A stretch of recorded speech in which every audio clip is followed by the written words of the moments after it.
우리 하나님 말씀 보겠습니다. 요한복음입니다. 우리 5장 1절 말씀에서부터 우리 9절까지의 말씀 보겠습니다.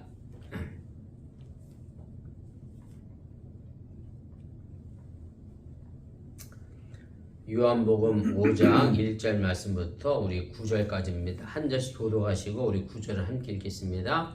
그 후에 유대인의 명절이 되어 예수께서 예루살렘에 올라가시니라. 예루살렘에 있는 양문 곁에 히브리 말로 베데스다라는 못이 있는데 거기 흰각 5이 있고 그 안에 많은 병자, 맹인, 다리 저는 사람, 혈기 마른 사람들이 누워 물의 움직임을 기다리니 이는 처사가 가끔 못에 내려와 물을 움직이게 하는데 움직인 후에 먼저 들어가는 자는 어떤 병에 걸렸든지 낫게 됨이라. 거기 38에 된 병자가 있더라. 예수께서 그 누운 것을 보시고 병이 벌써 오랜 줄 아시고 이르시되 내가 낫고자 하느냐. 병자가 대답하되 주여 물이 움직일 때에 나를 못에 넣어주는 사람이 없어 내가 가는 동안에 다른 사람이 먼저 내려가나이다. 예수께서 이르시되 일어나 내 자리를 들고 걸어가라 하시니 그 사람이 곧 나와서 자리를 들고 걸어가니라. 이날은 안식일이니. 아멘. 예, 오늘 요한복음 19번째 시간입니다. 유대인들이 예수님을 이제 거부한 사건의 서론에 해당하는 그런 내용입니다. 오늘 여러분들이 읽었던 내용처럼 예수님께서 38년 된 병자를 이제 고치시는데 하필 그날이 9절 마지막에 기록된 것처럼 안식일이었다 이렇게 끝을 내잖아요. 그래서 그 다음 9절부터 내용이 뭐냐면 안식일에 관한 논쟁을 유대인들과 하게 됩니다. 쉽게 말하면 예수님이 안식일에 하지 못할 일을 했다라고 하면서 예수님께서 이 사건을 통해서 유대인들과 이제 척을 지고 되는 그런 상황이 만들어지게 됩니다. 우리 본문기호 차례대로 보도록 하겠습니다.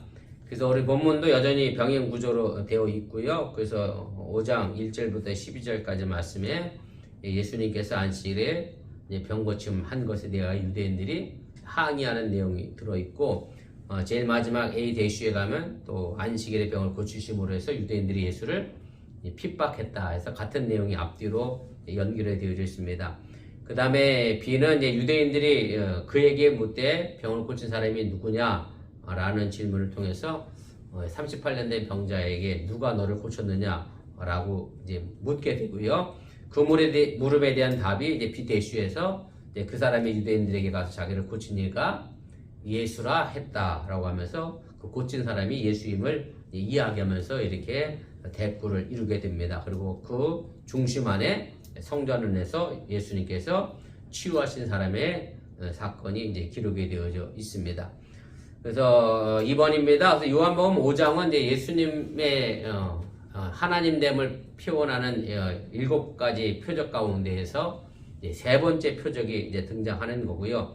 예루살렘 베데스다 연못가에 있던 38년 된 병자를 치유하신 이적 사건과 관련해서 그와 관련한 안식일 논쟁으로 이제 번지게 되고, 그 논쟁을 통하여 진정한 안식이 무언가를 우리에게 알려주시는 그런 내용으로 되어져 있습니다. 3번입니다. 38년 된 병자를 치유하신 사건은 이제 다른 복음서에는 나와 있지 않고요. 요한복음에만 이제 등장을 하게 되고, 사실은 4장 끝부분에 보면 예수님께서 다시 갈릴리로 돌아가시게 됐잖아요. 거기서 이제 두 번째 표적을 행하셔요. 왕의 신하의 아들의 병을 이제 고치시게 되는데, 그런데 오늘 5장 시작을 다시 보면 예루살렘으로 또다시 이제 돌아오시게 됩니다. 그래서 사실은 다른 공간복음서에는 예수님께서 주로 어디서 활동하셨느냐면 갈릴리에서 주로 활동하셨는데, 요한복음은 모든 공간복음사 기록된 다음에 그 뒤로도 한 40년 뒤에 기록된 그런 책이기 때문에 아마 이제 공간복음서에서 미처 다루지 못한 부분을 요한복음 저자가 언급했을 것으로 생각이 되어지고, 그래서 다시 예루살렘에 들어가서 38년 된 병자를 치유하신 사건을 기록한 것이 아닌가 그렇게 생각이 듭니다. 그래서 그것을 이제 4번까지 제가 이제 다시 설명을 드린 거고요. 2페이지 제일 위로 올라가도록 하겠습니다. 그리고 이어지는 안식일 논쟁을 통해서 예수님이 우리에게 주시고자 하는 안식이 무엇이고 또 어떻게 우리가 그 안식을 주실 것인지에 대하여 알려주시게 됩니다. 우리 본문 주석 차례대로 보겠습니다. 예수님은 이제 갈릴리에서 왕이 시나의 아들을 고치시고 어디로 향하셨습니까? 오늘 5장 1절에 있는 말씀인데 이렇게 됩니다. 그 후에 유대인의 명절이 되어 예수께서 예루살렘에 올라가시니라. 그래서 갈릴리에서 예수님께서 다시 이제 예루살렘으로 올라가시게 되는데 이제 그 후라고 하는 표현을 통해서 이제 갈릴리에서 일어났던 사건과 예루살렘에서 올라가신 사건 사이에 시간적 여유가 좀 있었음을 이야기를 하게 됩니다. 그리고 이 구라고 하는 이 표현이 요한복음의 이 부분 말고도 더 이제 등장하게 되는데 제가 각주 2번에 달아드렸는데 보시면 요한복음 3장 22절에도 보면 그 후에 예수께서 제자들과 유대 땅으로 가서 다른 장소로 옮기실 때 이제 그 쓰셨고요.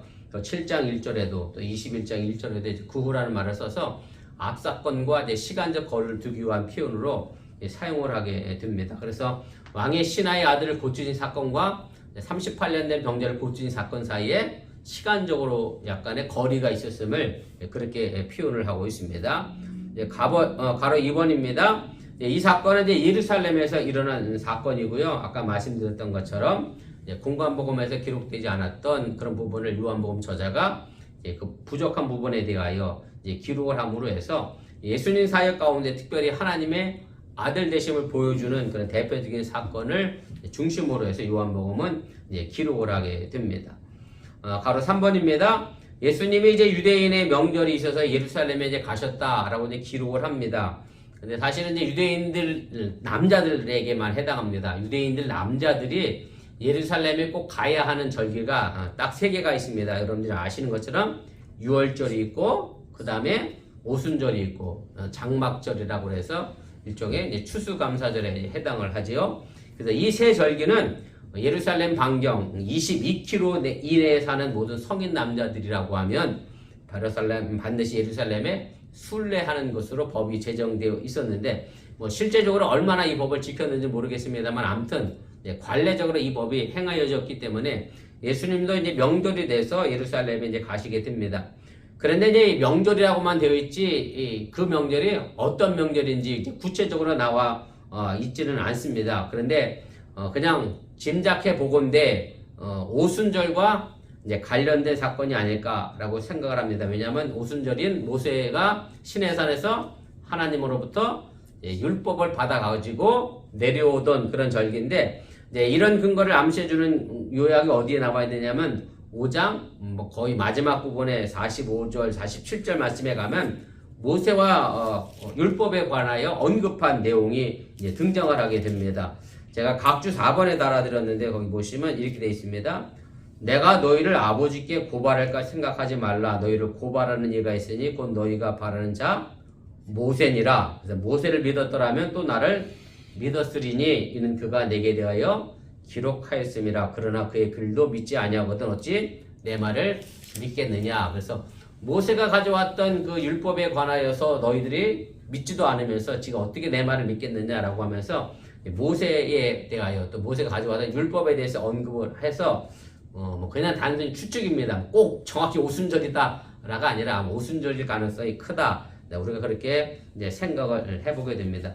그럼 왜 도대체 이 명절, 그 중요한 명절의 이름을 생략했느냐라고 하면 저자 요한은 사실은 오늘 이 38년 된 병자를 고치신 사건과 뭐와 연결시켰느냐면 안식일이라고 하는 것과 연결시켰기 때문에 사실은 초점이 어디에 가 있어야 되느냐면 안식일에 맞춰져 있어야 되니까 그 명절이 굳이 이름이 중요치 않았기 때문에 그래서 예수님이 안식일을 범하지 않았느냐 여기에 초점이 있기 때문에 그 명절이 정확히 어떤 것인지 생략을 하게 되고 안식일에 초점이 맞춰져 있어서 이것이 중요한 관점이라고 하는 그런 얘기입니다.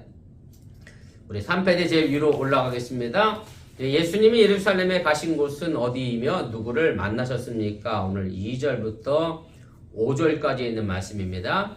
예루살렘에 있는 양문 곁에 히브리 말로 베데스다라는 곳이 있는데 거기에 행각 5이 있고 그 안에 많은 병자, 맹인, 다리 저는 사람, 혈기 마른 사람들이 누워 물의 움직임을 기다리니 이는 천사가 가끔 못에 내려와 물을 움직이게 하는데 움직인 후에 먼저 들어가는 자는 어떤 병에 걸렸든지 낫게 되밀어라. 거기 38에 된 병자가 있더라. 그래서 예수님께서 이제 예루살렘의 양문을 곁에 있는 베데스다 연못에 이제 들어가게 됩니다. 양문은 말 그대로 양의 문입니다. 그래서 예루살렘 성전에 제사를 드리려고 하면 짐승을 안으로 들여보내야 될 거 아니에요. 그 들여보내는 문이 어디냐면 바로 양문이고요. 그래서 그 양문은 베데스다 연못 옆에 있었는데 과거에는 이 베데스다 연못에서 양을 씻겼던 것으로 그렇게 전해지게 됩니다. 그래서 이제 저자 요한은 이 문의 이름을 이제 정확히 표기함으로 해서 베데스다 연못의 정확한 위치를 밝히고 동시에 이 이야기가 그냥 만들어진 이야기가 아니라 정확한 역사의 현장에서 일어난 사건임을 우리에게 그렇게 이제 보여주게 됩니다. 베데스다라고 하는 말의 의미는 히브리어로 베데스다는 자비의 집이라는 그런 뜻입니다. 그래서 이것은 두 단어가 합성된 단어고요. 히브리어 베트는 이제 집이라고 하는 걸 의미하게 되고, 그 다음에 헤세드는 이제 자비, 친절을 의미하게 되는데, 그래서 이 두가 지금 합쳐서 이제 자비의 집이라고 이제 되어 있고요.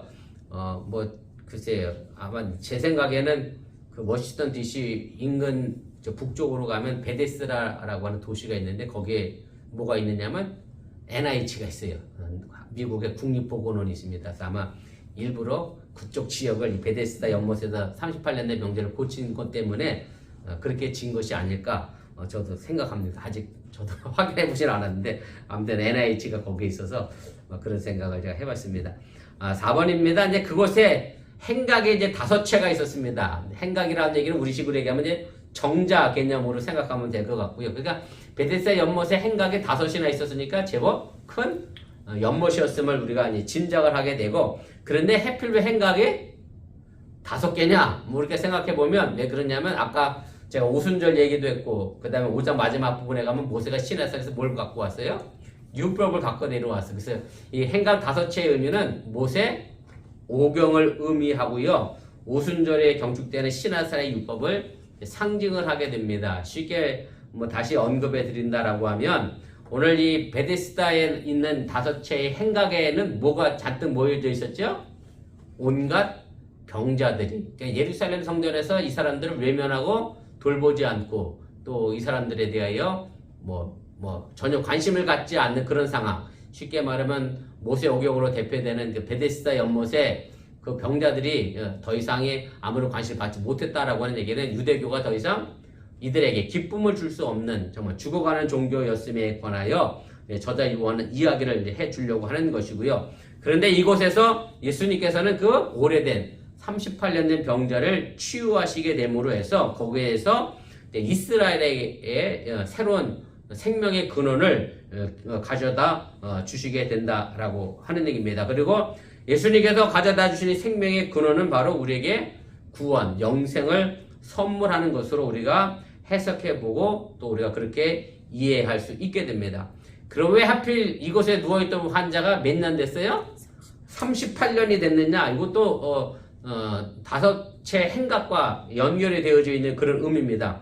이 38이라고 하는 숫자가 어디 나와 있느냐면 신명기 2장 14절 15절에 나와 있습니다. 제가 밑에 아래 달아드렸는데 보세요. 각주 5번에 가데스 바네아에서 떠나 세레 시내를 건너기까지 38년 동안이라. 그래서 여기 38이라는 숫자가 나오고요.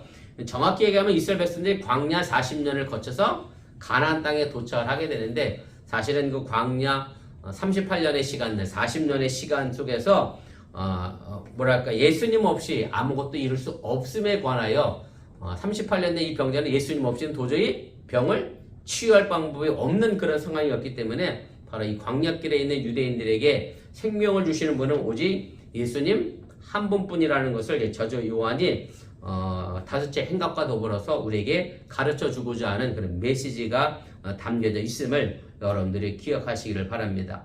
오늘 이 말씀 속에서 보면 이제 천사가 내려와서 물을 움직이게 할 때 제일 먼저 들어가는 병자가 이제 낫게 된다. 그래서 이것이 이제 진짜 그들의 믿음대로 천사가 내려와서 물을 움직이게 했는지 아니면 우연히 자연스럽게 움직였던 건지 정확히 이해할 수는 없었습니다만은 이 현상은 반드시 있었던 것 같고요. 그러니까 38년 된 병자가 거기 버티고 있었겠죠. 그런 현상이 없었으면 굳이 거기 있을 수 없었을 것인데 아무튼 이런 병이 고칠 수 있다라고 하는 일종의 뭐랄까요, 전설과 같은 이야기가 이제 놓여지게 됐고, 그것을 많은 병자들이 그 경쟁에, 치열한 경쟁에 합류하게 되는데, 사실은 우리가 이런 부분에서 좀 우리가 생각해 볼 수 있는 것이 있습니다. 무슨 얘기냐면 뭐랄까요, 요즘도 뭐 사이비도 있고 이단도 많이 존재하는데 왜 그것을 떠나지 못하는가라고 생각을 해보게 되면, 대부분의 사이비나 이단들은 사람들이 가지고 있는 뭐를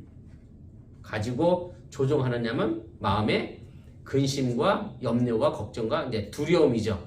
여길 떠나게 되면 너희가 이제 큰일 난다. 쉽게 말하면 참된 진리가 떠나는 자리에는 뭐가 들어서게 되느냐면 이런 미신적인 그 요소가 들어올 수밖에 없다라고 하는 얘기고, 하나님의 신앙의 중심지인 예루살렘이 더 이상 뭐랄까 참 진리를 전하지 못하는 공간이 되다 보니 38년 된 병자들 뿐만 아니라 많은 병자들이 거기에 말 그대로 미신적인 생각을 가지고 모여들었고, 거기서 병 낫기만을 그냥 막연하게 기다리는 자신들의 인생의 삶의 문제를 더 뭐랄까 희망 고문하는 그런 삶의 모습을 살아가게 되는 그런 현상을 만들어내게 됐다라고 하는 얘기입니다. 우리 4페이지 제일 위로 올라가도록 하겠습니다. 38년 된 병자를 보시고 예수님이 이제 하신 행동이 무엇이냐, 오늘 6절부터 이제 9절까지 있는 말씀입니다. 마지막입니다. 예수께서 그 누운 곳을 보시고 병이 오래된 줄 아시고 이르시되 내가 낫고자 하느냐. 병자가 대답하되 주여 물이 움직일 때에 나를 못에 넣어준 사람이 없어 내가 가는 동안에 다른 사람이 먼저 내려가나이다. 예수께서 이르시되 일어나 네 자리를 들고 걸어가라 하시니 그 사람이 곧 나와서 자리 들고 걸어가니라. 이날은 안식일이니. 이렇게 되어 있습니다. 그래서 예수님께서 처음 본 병자를 바로 정확하게 이제 진단하시게 됩니다. 아셨다라고 이야기하게 되는데, 아셨다라고 하는 헬라어 단어가 이제 그누스라고 하는 단어를 사용했고요.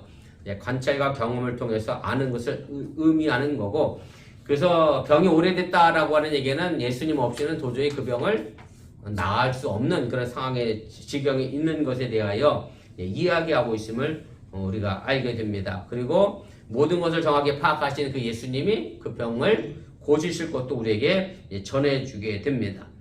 가로 2번입니다. 이제 이런 암담한 상황 속에서 예수님이 이제 병자에게 좀 어찌 보면 의미 없는 질문을 하나 합니다. 내가 낫고자 하느냐. 병자에게 뭐 물으나 마나한 질문이죠. 당연히 낫고 싶어 하는 그런 마음이 있었겠죠. 근데 이 당연한, 어떻게 생각해보면 어리석게까지라도 들리는 이 당연한 질문을 왜 했느냐면 그 질문에 중요한 의미가 담겨져 있기 때문에 그렇습니다.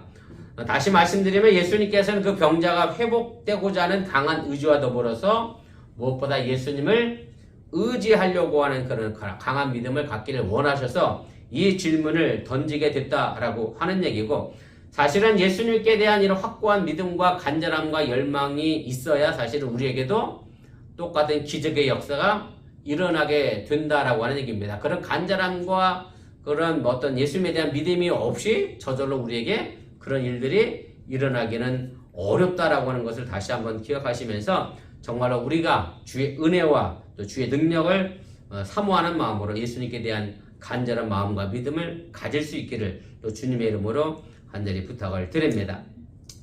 가로 4번입니다. 그래서 이 병자의 대답을 통해서 이제 두 가지 사실이 이제 확인이 됩니다.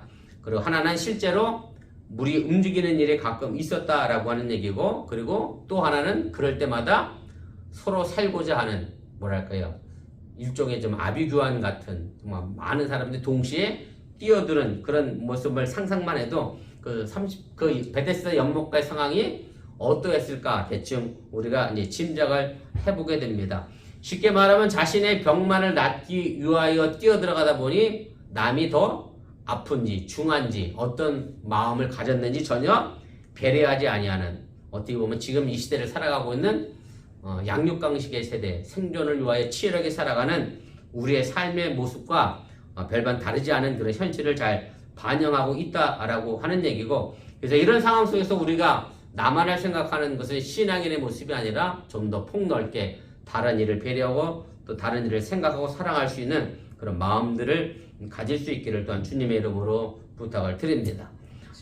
바로 6번입니다. 그래서 예수님과 대화를 나눈 이 사람도 어떻게든 연못에 들어가려고 노력했습니다만 이제 혼자 힘으로는 갈 수 없었다라고 이야기하면서 뭐 어떤 뉘앙스가 느껴지느냐면 예수님이 좀 도와서 물이 움직일 때 나를 좀 놓아줬으면 좋겠다. 이제 그런 뉘앙스를 이제 느낄 수 있게 되고요. 그래서 이 38년 된 병자도 사실은 예수님을 의지하긴 했습니다. 어디까지 의지했느냐면 나를 그저 물이 움직일 때 연못에 넣어줄 사람 정도로만 의지했다라고 하는 얘기고 더 이상 그 믿음이 성장해 가지 못했다라고 하는 얘기입니다. 가로 7번입니다. 그래서 이 병자도 예수님을 믿긴 믿었는데 도움을 청하면 도와주실 것이라고 믿었는데 거기까지였다라고 하는 얘기고 그 예수님이 자신의 병을 고쳐주실 것이라고 하는 믿음은 이 병자에게는 없었다라고 하는 얘기고요.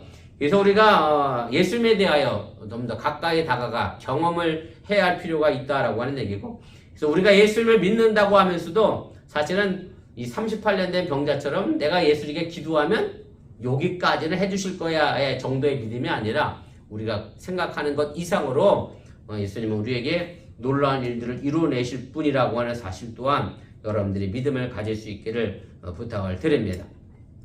가로 8번입니다. 예수님은 이제 38년 된 병자에게 가장 필요한 것이 이제 무엇인지 아셨고 단순하게 연못에 데려가 주는 일이 아니라 병을 완전하게 치유하는 일이 가장 필요한 일이었음을 알게 되고요. 그래서 그 필요한 사람에게 4장에서도 이 사마리아 여인에게 생수를 주셨던 것처럼 목마르지 않은 생수를 주셨던 것처럼 이 자비의 집에서 예수님께서 자비로운 사람으로 이 병자의 병을 고쳐주시게 됩니다.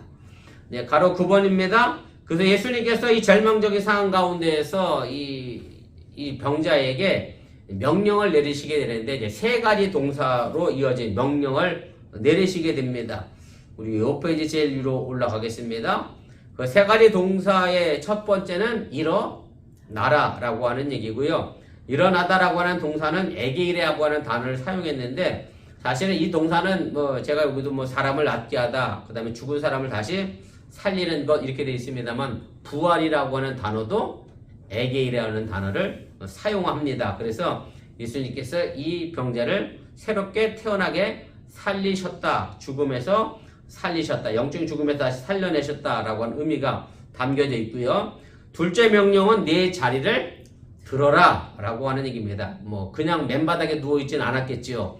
침상 어딘가에 들것 어딘가에 누워 있었을 텐데 그래서 이 동사가 이제 아론이라고 하는 단어를 사용했고요. 메고 가다, 운반하다, 가지고 가다 라고 하는 뜻이고 그래서 예수님께서 이 단어를 사용하신 것은 내가 지금까지 의지했던 그 침상을 이제 걷어 차 버리고 뭐만을 믿고 의지해라, 예수님만을 믿고 의지하라고 하는 그런 의미가 담겨져 있는 그런 동사입니다. 그리고 마지막 세 번째는 걸어가라 라고 하는 말씀을 하시게 되고 이 말씀이 떨어지자마자 이 38년 된 병자는 말 그대로 일어나서 자기 들 것을 메고 걸어가는 그런 불가능을 실현해낸 놀라운 일들을 이뤄내게 됩니다. 그래서 우리에게도 바로 이런 예수님이 말씀하시면 무엇이든 이루어지겠다라고 하는 그런 믿음을 가지고 순종하는 마음이 필요함을 여러분들이 잊지 마시기를 바랍니다. 가로 11번으로 넘어가겠습니다. 그래서 예수님 말씀이 떨어지자 이 병자는 명령대로 일어나게 되고 예수님이 가지고 계신 말씀의 능력 그리고 다시 말씀드리면 하나님의 아들이심을 분명하게 보여주는 그런 능력을 우리에게 나타내 주고 있고요. 그리고 다른 시도 없이 오직 말씀으로만 즉각적으로 그 사람의 건강 상태를 회복시켜 주었다라고 하는 얘기입니다. 마지막 12번입니다. 그러면서 저자 요한은 요 끝부분에 그날은 안식일이다 라고 하는 단서를 붙였는데 결국 이것이 저자 요한이 그 뒤에 하고자 하는 이야기를 이끌어내기 위하여 강조하려는 의도를 가지고 있고요. 그래서 실제로 이 안식일에 있었다는 이 얘기가 요한복음뿐만 아니라 사실 다른 공간복음서에도 예수님께서 안식일에 병자를 고치셨을 때의 유대인들이 그것 가지고 배척하고 시비하고 더 나가서 예수님을 죽이기로 결의하고 모의하는 일까지 나갔던 것을 보면서 사도 요한이 전하고자 하는 의미도 바로 이 안식일에 병 고쳤다라고 하는 얘기를 의미하는 거고 그래서 이 안식일의 개념과 의미가 정확히 무엇인가를 그 다음 시간에 이제 분명하게 우리에게 일깨워 주고 있음 또한 여러분들이 기억하시기를 바랍니다. 오늘 38년 된 병자에게 예수님께서 생명이 되셨던 것처럼 우리 어번교회가 뭐랄까 다섯째 행각처럼 혹은 38년 된 병자처럼 누워있는 교회가 아니라 일어나 들고 걸어가는 그런 믿음의 교회, 능력의 교회가 될 수 있기를 여러분들이 기도해 주시기를 바랍니다.